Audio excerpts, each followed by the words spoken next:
Good morning every student. हमारा जो topic चल रहा था वो था क्लोज। क्लोज में हम पढ़ रहे थे रिलेटिव क्लोज।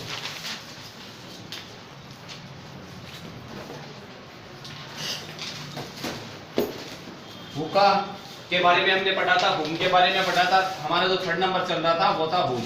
हुज में एक बिंदु हमने पढ़ लिया। अगला है बी, डी पॉइंट है इसका, वो है यदि रिक्त स्थान से पहले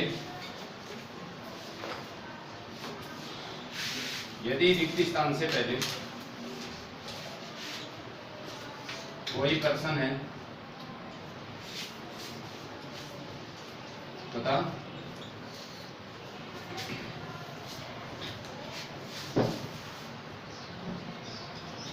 रिक्त स्थान के बाद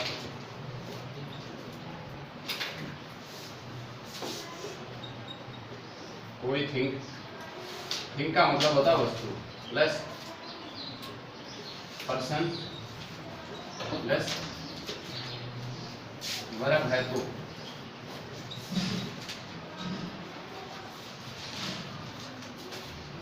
रिक्त स्थान में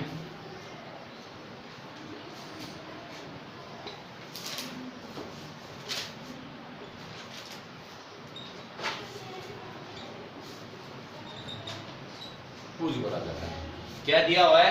यदि रिक्त स्थान से पहले कोई पर्सन है तथा रिक्त स्थान के बाद में कोई थिंग होती है वस्तु। पर्सन की जगह प्रोनाउन भी आ सकता है। Thing plus person plus verb है तो रिक्त स्थान में हम किसका प्रयोग करेंगे? हुज का प्रयोग करेंगे। एग्जांपल देखो, पहले इसका पैटर्न देखो। इसका पैटर्न आपके इस प्रकार से आएगा। शुरुआत में आएगा पर्सन, उसके बाद में ब्लैंक, उसके बाद में थिंग, फिर पर्सन, फिर वर्ब। ये इसका पैटर्न है। इस पैटर्न के अकॉर्डिंग आपके एग्जांपल आएंगे। क्या पैटर्न रहेगा इसका? पर्सन, उसके बाद में ब्लैंक आएगा, उसके बाद में थिंग आएगी, कोई वस्तु आएगी, उसके बाद में पर्सन या प्रोनाउन आएगा और अंत में क्या आएगी? वर्ब आएगी। यदि आपको इस प्रकार का पैटर्न आपके एग्जाम में आए, आपके पेपर में, तो आपको क्या करना है? इसमें हुज का प्रयोग करना है। एग्जाम्पल देखो,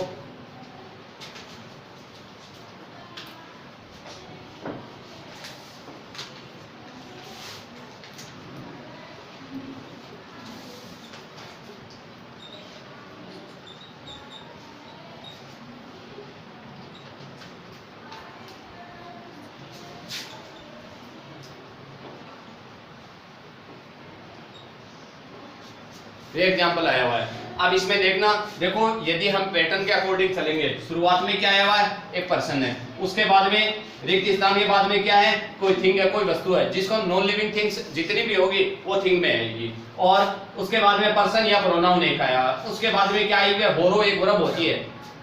अब इसमें यदि आपको इस तरीका का पैटर्न आ रहा है तो आप इसमें किसका प्रयोग करोगे? हुज का प्रयोग करोगे। किसका प्रयोग करोगे? हुज का प्रयोग करोगे। आगे देखो,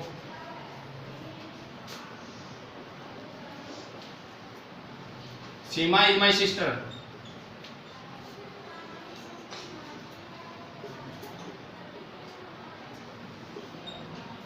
Her pen you took.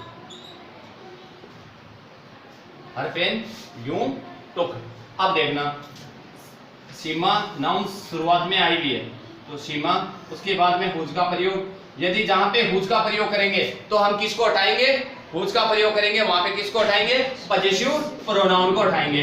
इसमें यह पजेसिव प्रोनाउन आया हुआ है, ये किसके लिए प्रतिनिधित्व कर रहा है? सीमा के लिए प्रतिनिधित्व कर रहा है, तो इसको हटाएंगे। यदि हुम का प्रयोग होता तो यहाँ पे किसको हटाते? ऑब्जेक्टिव प्रोनाउन कोई ना कोई आया रहता। यदि हु का प्रयोग करते तो सब्जेक्टिव प्रोनाउन को हटाते। अब यहाँ पे देखो हुज, उसके बाद में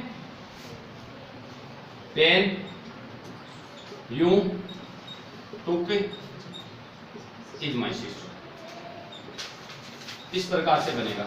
अब यदि हम ये चेंजेस कर रहे हैं किससे? हुज का प्रयोग करके इसको रिलेटिव क्लोज बना रहे हैं। हुज का प्रयोग करके इसको क्या बना रहे हैं? रिलेटिव क्लोज बना रहे हैं। तो यदि हम ये चेंजेस करें और यदि हम हमारे जो ऊपर लिखाया हुआ है इसके बारे में यदि इससे कंपैरिजन करेंगे, इससे तुलना करेंगे, तो देखना यदि रिक्त स्थान से पहले कोई पर्सन हो तो इसका मतलब ये भूज है, तो यहाँ पे हम रिक्त स्थान मान लेते हैं, ये ब्लैंक मान लेते हैं यहाँ पे।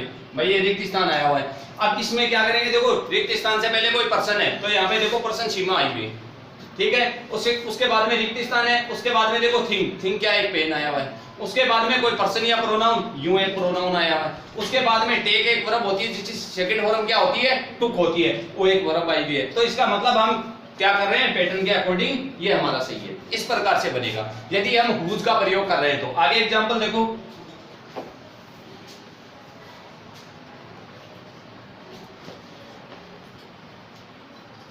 I saw a boy.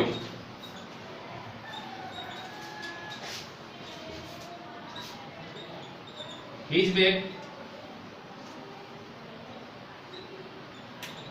she stole. Stole क्या होती है, एक वर्ब होती है, STEAL, स्टील। स्टील का मतलब होता है चोरी करना, चुराना। स्टील का मतलब होता है चोरी करना या चुराना।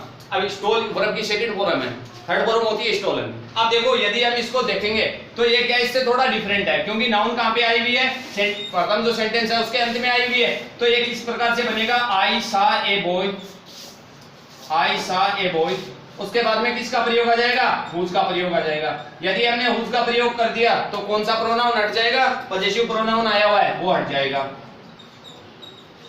देख सी स्टोलन। यदि हम दोबारा मतलब सेंटेंस के शुरुआत में इसका प्रयोग किया था, नाउन सेंटेंस के शुरुआत में आई हुई थी, तब हमने अपने जो ऊपर पैटर्न लिखाया हुआ था उससे मिलान किया तो हमारा सही था। अब देखो नाउन सेंटेंस के अंत में आ रखी है, प्रथम जो सेंटेंस है उसके अंत में आ रखी है, और यदि अब हम उसी से पैटर्न से मिलान करेंगे तो सही होता है या नहीं होता है। देखो सेंटेंस के शुरुआत में क्या आया हुआ है, एक पर्सन आया हुआ है, मतलब एक बॉय आ गया। उसके बाद में ये ब्लैंक आ रहा है, रिक्त स्थान। अब उसके बाद में क्या है, थिंग आ रखी है, ये देखो बैग एक वस्तु है, नॉन लिविंग थिंग है। और उसके बाद में पर्सन या प्रोनाउन, ये प्रोनाउन आया। उसके बाद में ये क्या आई हुई है, वर्ब है। तो इसका मतलब ये हमारे पैटर्न के अकॉर्डिंग सही है। तो यदि आप सेंटेंस के शुरुआत में यदि नाउन आ रखी है और हुज का प्रयोग करते हैं, उसको रिलेटिव क्लोज बना रहे हो, या जो वर्ब है सॉरी जो नाउन है वो सेंटेंस के अंत में आ रखी है, प्रथम सेंटेंस के अंत में आ रखी है, और उसको मानते हुए यदि आप क्या बना रहे हो, रिलेटिव क्लोज बना रहे हो हुज का प्रयोग करते हुए, तो आपको क्या होना चाहिए, यदि इस पैटर्न पे आ रहा है तो आपका ये पैटर्न है पूरा का पूरा इसको फॉलो करते हुए बनना चाहिए। यदि इसको फॉलो करते हुए नहीं बन रहा है तो इसका मतलब आपने कहीं ना कहीं गलती कर दी। यदि हम जैसे मतलब इसमें शुरुआत में ना रखें, इसको शुरुआत में न रखे और इसको अलग तरीके से करेंगे, यहां रख के करेंगे, तो यहाँ पे देखेंगे ये माय सिस्टर कोई नाउन नहीं है, माय सिस्टर कोई नाउन नहीं है।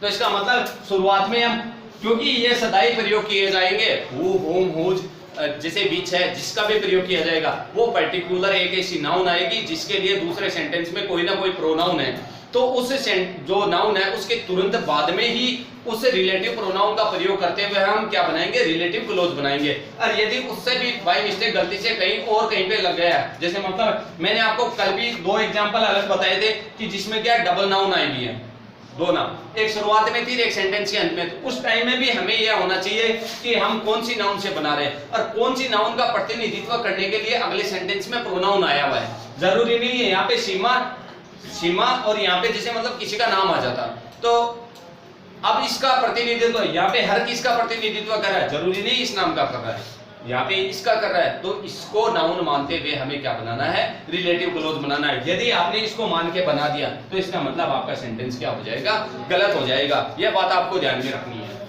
आगे देखो, थर्ड नंबर देखो,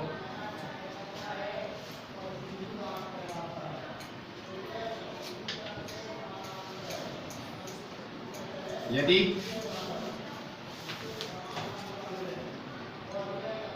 रिक्त स्थान से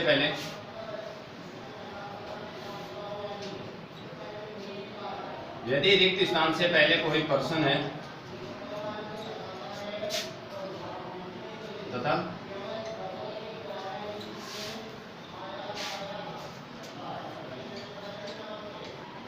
रिक्त स्थान के बाद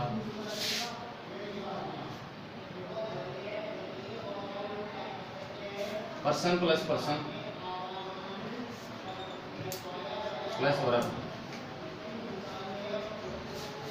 हो तो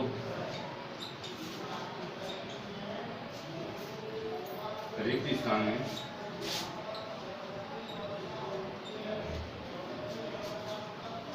हुज भरा जाता है। हमने बी जो चैप्टर देखा था, जो इसका पार्ट था हुज का, उससे थोड़ा बहुत भिन्न है। क्या भिन्न है? देखो उसमें ऐसा था, उसका पैटर्न इस प्रकार से था, हम उसमें कर रहे थे पर्सन ब्लैंक, और उसके बाद में यहाँ पे क्या रखी थी, थिंग, कोई वस्तु आ रखी थी, यहाँ पे कोई वस्तु थी, और यहाँ पे क्या आ रखा है, कोई पर्सन आ रखा है, पर्सन, और उसके बाद में भी पर्सन, और फिर वर्ब। ये पैटर्न है, ये इसका पैटर्न है। और यदि हमने बी पॉइंट पढ़ा था तो उसमें क्या था, यहाँ पे पर्सन की जगह क्या आ रखी है, ये वस्तु आ रखी थी। यदि आपको वस्तु की जगह यदि पर्सन प्लस वर्ब भी आ रखा है, तो भी आपको उस एग्जांपल में क्या फिलअप करना है, हुज ही फिलअप करना है। देखो एग्जांपल,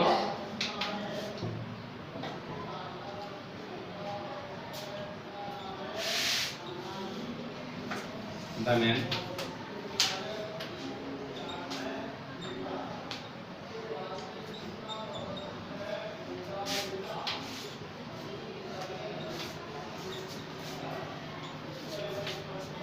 ये आया हुआ क्या है, द मैन ब्लैंक आ रखा है, उसके बाद में son, you, tot, is my uncle. अब इसमें क्या पढ़ना है, क्योंकि देखो यदि हम जनरली हु का, हुम का, हुज का, विच का, वेयर का, व्हेन का, दैट का, वाई का, व्हाट का, इनका प्रयोग यदि अलग अलग पढ़ रहे हैं तब तक ये हमारे माइंड में सेटअप रहेगा। एग्जाम में क्या है, इनका सम्मिश्रण आता है, वे सभी एक साथ मिले जुले आते हैं, तब उस टाइम में हमारे दिमाग से निकल जाता है। तब आपको एक ही चीज है वो आपकी हेल्प करेगी, वो होगा पैटर्न। यदि हर स्टूडेंट को ये पैटर्न मालूम है तो इसका मतलब वो इसको क्लियर कर पाएगा। अब यदि हम इस पैटर्न को फॉलो करेंगे तो द मैन क्या आया हुआ है, पर्सन आया हुआ है, और यहाँ पे ब्लैंक है, उसके बाद में ये भी पर्सन है, ये भी पर्सन है, और ये क्या है, वर्ब है। तो इसका मतलब ये अमुक हमारा जो पैटर्न है उसको फॉलो करते हुए बनाया गया है। तो इसका मतलब इसमें क्या भरा जाएगा, हुज भरा जाएगा। आगे देखो इसमें एग्जाम्पल,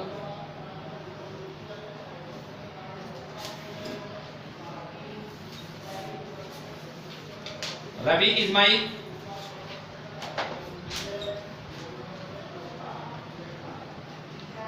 brother. His sister.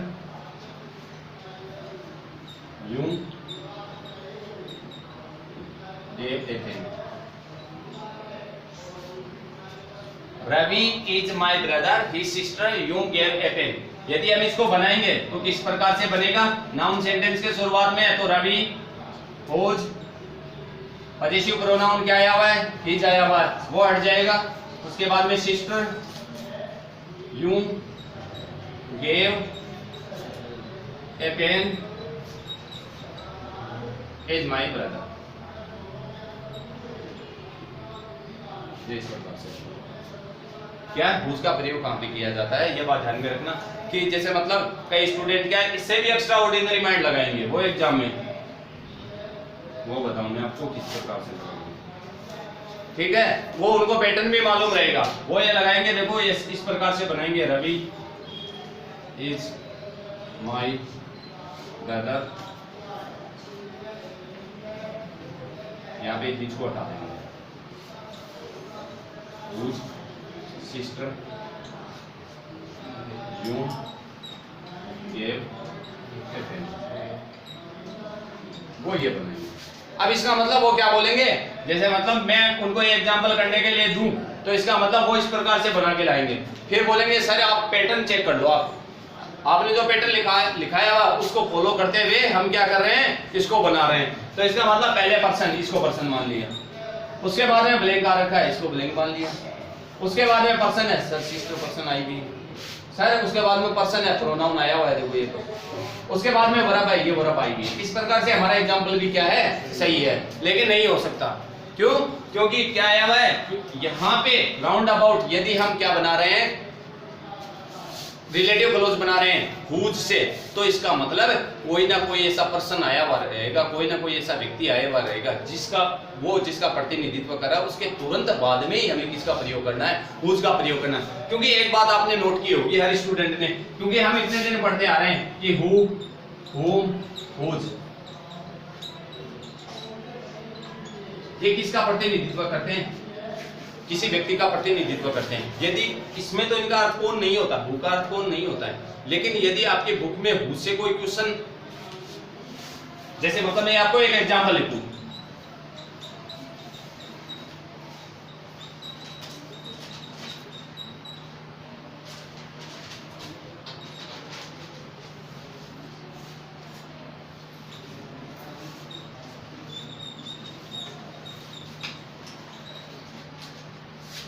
आप में से एक स्टूडेंट ये क्वेश्चन कर रहा है, हु टीचेज अस ड्राइंग।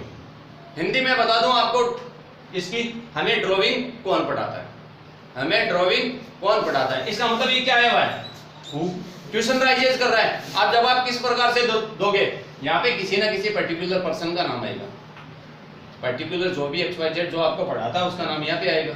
तो इसका मतलब इसमें क्या पूछा जाता है, कोई ना कोई नाम जरूर पूछा जाता है।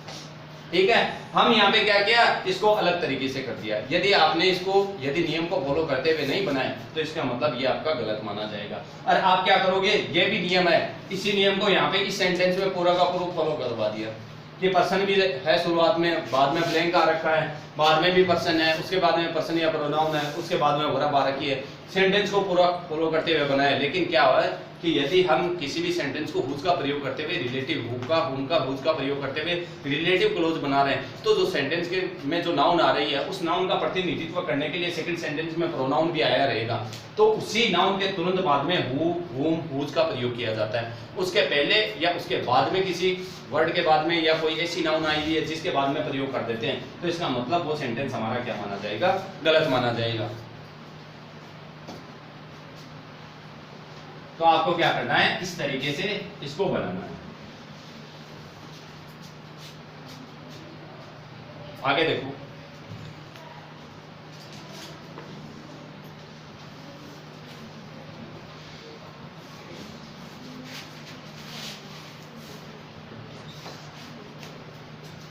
सी met a girl,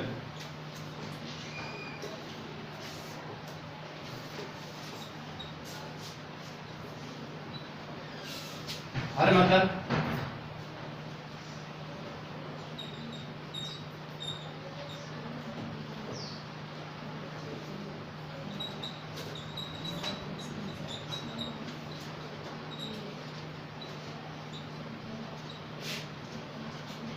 He met a girl, her mother you cheated last year, ये आया हुआ है। तो किस प्रकार से बनेगा, he नाउन देखो यहाँ पे क्या आ रखी है, a girl आ रखी है।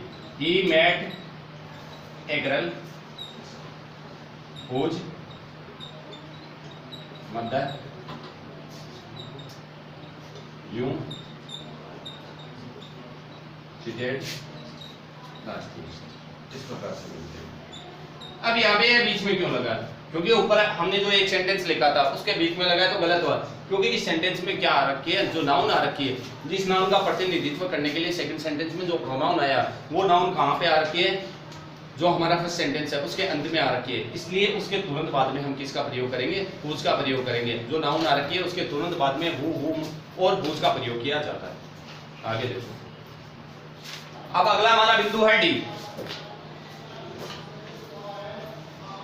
डी बिंदु है, उसमें क्या है, यदि रिक्त स्थान से पहले कोई पर्सन हो तथा रिक्त स्थान के बाद में कोई पर्सन प्लस वर्ब हो तो रिक्त स्थान में किसका प्रयोग किया जाता है, हुज का प्रयोग किया जाता है। रिक्त स्थान में किसका प्रयोग किया जाता है, हुज का प्रयोग किया जाता है। इसका पैटर्न यह रहता है, पर्सन,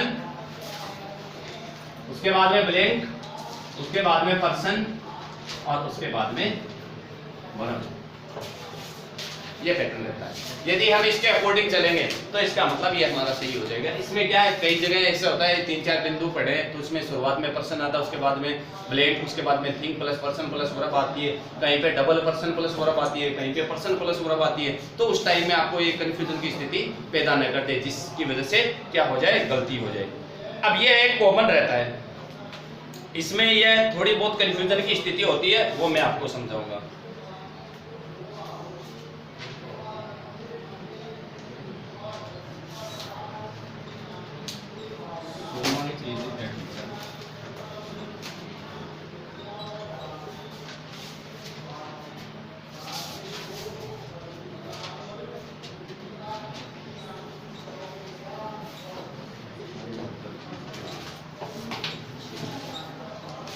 हमारे एग्जाम्पल देखो, Soman is a teacher, her mother is a doctor.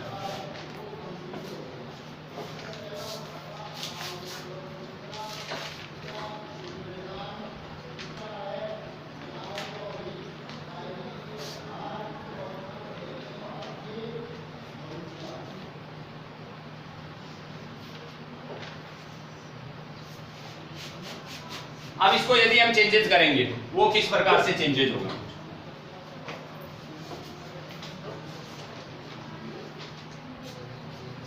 शुरुआत में जो आएगा नाउन है सुमन, हुज, मदर, फिर डॉक्टर,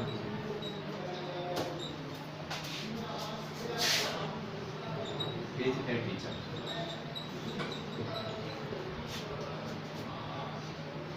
इस प्रकार से बनेगा। एक मिनट दूसरा एग्जाम्पल लेगा।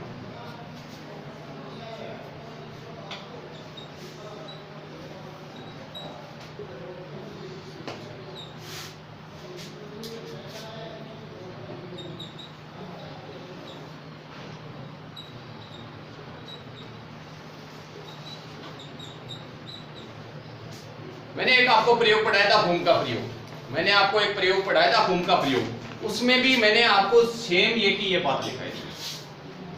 समान पैटर्न, पूरा का पूरा पैटर्न ये लिखाया था। उसमें ये लिखाया था यदि रिक्त स्थान से पहले कोई पर्सन हो तथा रिक्त स्थान के बाद में कोई पर्सन प्लस वर्ब हो तो रिक्त स्थान में होम का प्रयोग किया जाता है। ये बात मैंने आपको बताई थी और यही हमने हुज में बता रहे हैं। क्या, यदि रिक्त स्थान से पहले कोई पर्सन हो तथा रिक्त स्थान के बाद कोई पर्सन प्लस वर्ब हो तो रिक्त स्थान में किसका प्रयोग किया जाता है? हुज का प्रयोग किया जाता है। मतलब दोनों में समान कैटेगरी आ रही है। तो इसका मतलब हम उसको डिफरेंट किस प्रकार से कर पाएंगे? डिफरेंट किस प्रकार से कर पाएंगे? अब देखना, हम इसमें कर रहे हैं हुज का प्रयोग,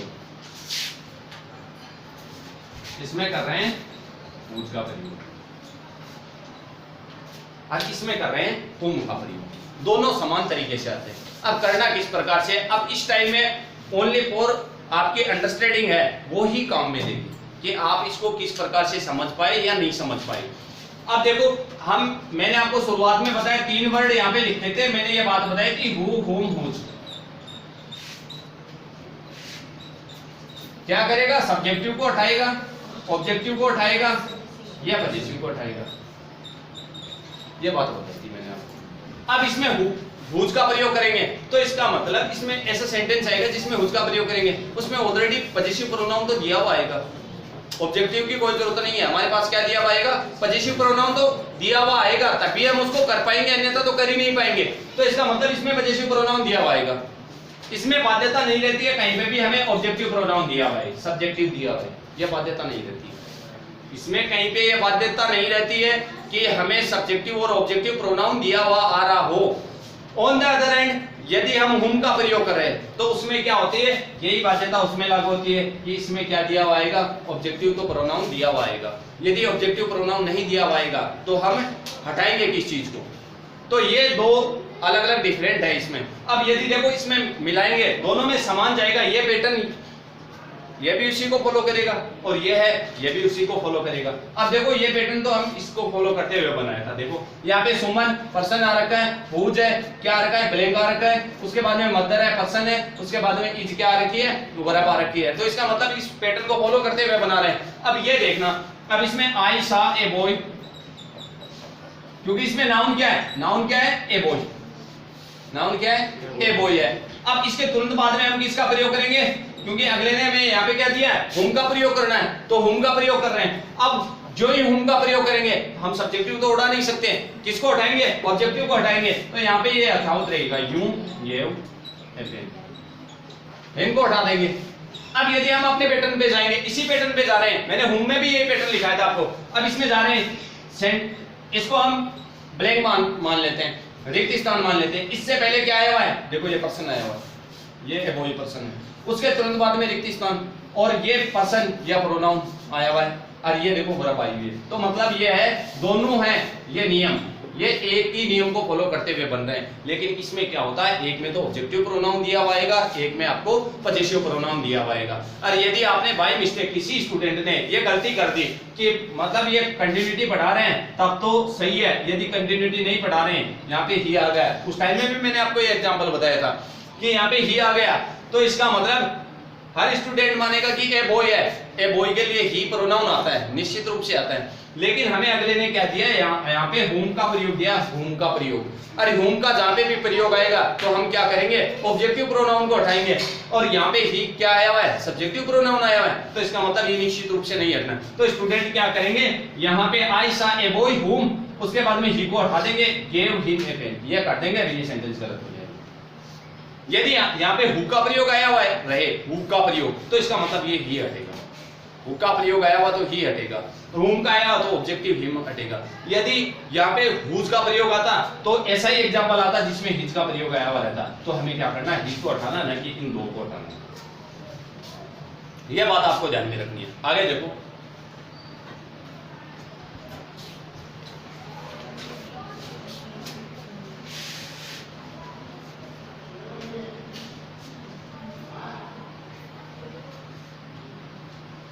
अगला एग्जांपल है, this is the boy,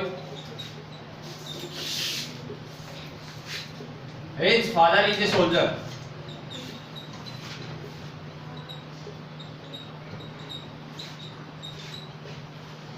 this is the boy, his father is a soldier. अब इसमें बनाएंगे तो this is the boy, this is the boy, उसके बाद में whose, this is the boy whose, उसके बाद में हिज पजेसिव प्रोनाउन है, उसको हटा देंगे और फिर फादर इज ए सोल्जर। इस प्रकार से मिल जाएगा। आपको क्या करना है, इसमें यह बात आपको ध्यान में रखनी है कि यदि हु का प्रयोग कर रहे हैं तो किसको हटाना है, हुज का प्रयोग कर रहे हैं तो किसको हटाना है, यदि हुम का प्रयोग कर रहे हैं तो किसको हटाना है। आगे देखो, अगला हमारा है वो है 4 नंबर बिंदु, वो है बीच का प्रयोग।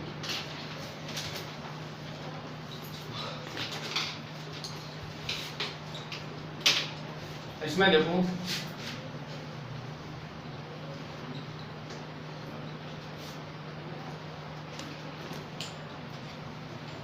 यदि रिक्त स्थान से पहले, यदि रिक्त स्थान से पहले कोई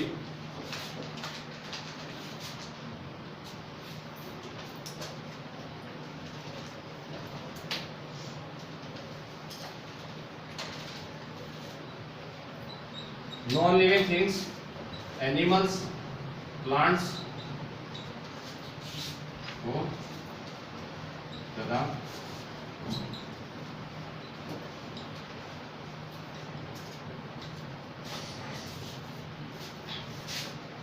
रिक्त स्थान के बाद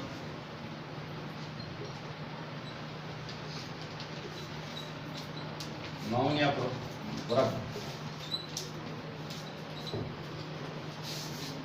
नाउन या वर्ब हो तो रिक्त स्थान में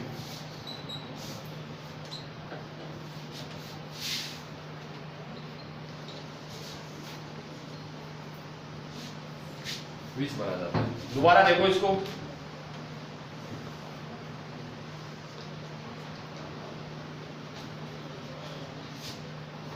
यदि रिक्त स्थान से पहले, यदि रिक्त स्थान से पहले कोई नॉन लिविंग थिंग्स है, क्योंकि देखो ऑल वर्ल्ड में हम जाते हैं तो दो ही वस्तु मिलती है जिसको हिंदी में बोलते हैं सजीव और निर्जीव। एक को इंग्लिश में बोला जाता है लिविंग थिंग्स और एक को बोला जाता है नॉन लिविंग, लिविंग और नॉन लिविंग, जीवित और निर्जीव।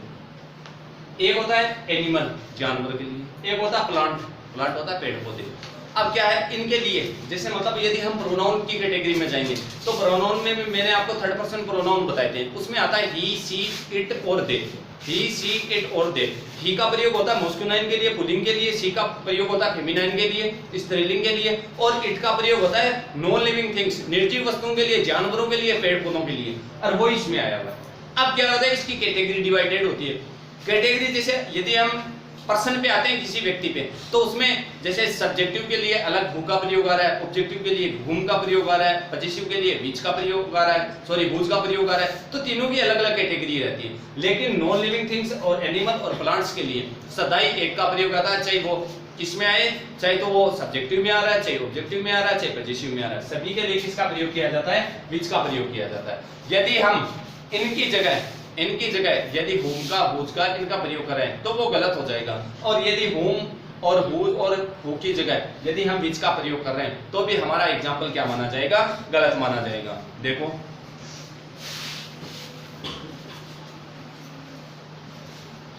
डॉग, विच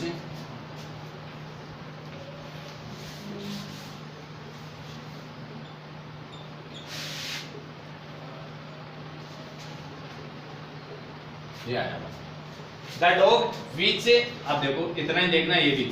अब इसमें देखो हमारा जो ब्लैंक है रिक्त स्थान है, उससे पहले किसका प्रयोग आया हुआ है? एनिमल्स, जानवर। अब ये देखो non living things, animals, plants, ये है। उसके तुरंत बाद में क्या है? रिक्त स्थान के बाद में नाउन या वर्ब। अब ये क्या आ रखी है? नाउन, सॉरी वर्ब आ रखी है। तो यहाँ पे रिक्त स्थान के बाद में वर्ब है, रिक्त स्थान से पहले क्या है? कोई नॉन लिविंग थिंग्स है, एनिमल्स है या प्लांट्स है, तो हम रिक्त स्थान में क्या फिलअप करेंगे? विच फिलअप करेंगे।